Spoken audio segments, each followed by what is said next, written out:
दोस्तों हम जो है उत्तर प्रदेश से अयोध्या खुशभवनपुर से हैं।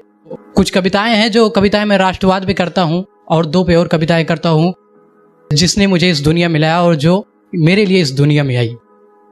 तो सबसे पहली मेरी जो कविता है वो माँ के ऊपर है कि हमेशा साथ चलती है मेरी उसकी दुआएं, मुझ पे कभी बुरी बला नहीं आती।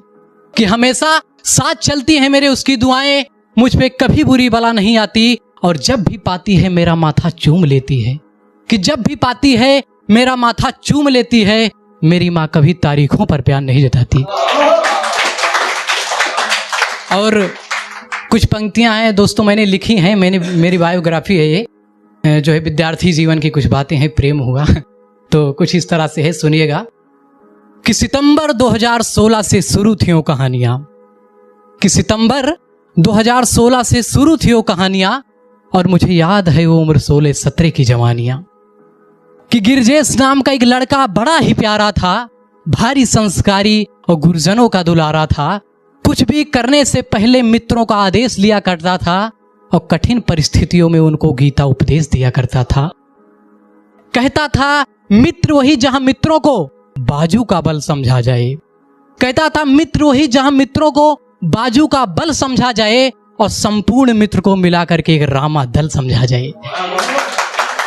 कि संपूर्ण मित्र को मिलाकर के एक रामा दल समझा जाए। मित्रों की समस्याओं को हजारों विकल्प दे देता था वो। मित्रों की समस्याओं को हजारों विकल्प दे देता था वो और कुछ भी करने के लिए एक दृढ़ संकल्प ले लेता था वो। पर 4 सितंबर के दिन को उसकी नजरें टकरा गईं। पर 4 सितंबर के दिन को उसकी नजरें टकरा गईं। पास के इंटर कॉलेज की कन्या उसको भा गई। कि 4 सितंबर के दिन को उसकी नजरें टकरा गई और पास के इंटर कॉलेज की कन्या उसको भा गई। 2 चोटियों के जुल्फों में फूल दिख रही थी। कि 2 चोटियों के जुल्फों में फूल दिख रही थी। बड़ी ही मासूम सी कोहिनूर दिख रही थी। सांवले रंग का क्या गजब का मुखड़ा था वो। कि सांवले रंग का क्या गजब का मुखड़ा था वो। चांद की तरह एक चांद का टुकड़ा था वो। इंसानों की इस दुनिया में वो बिल्कुल परी सी थी।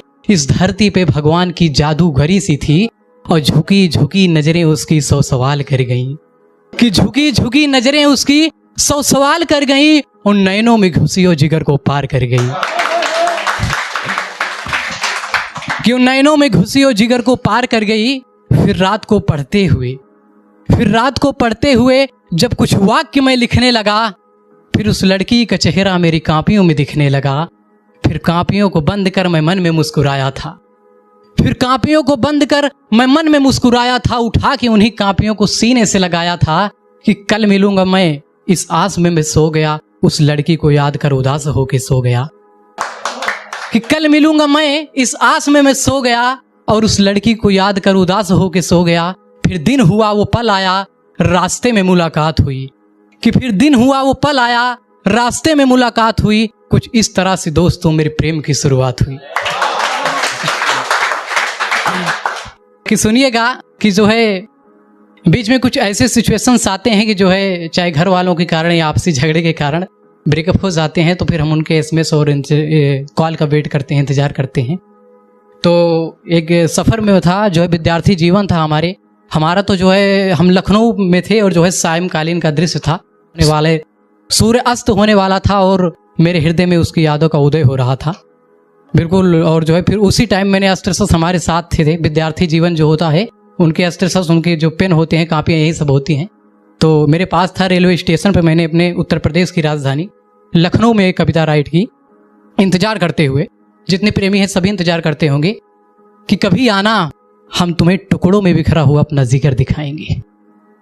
कि कभी आना हम तुम्हें टुकड़ों में बिखरा हुआ अपना जिगर दिखाएंगे। कभी आना मेरे गांव में हम तुम्हें अपना घर दिखाएंगे। कि कभी आना मेरे गांव में हम तुम्हें अपना घर दिखाएंगे। कि होंठ कांप जाते हैं, थरथराती है जुबान, वो मेरे रोते हुए आहों का तुम्हें असर दिखाएंगे। और एक पहुंच पाता नहीं एक छलक जाता है।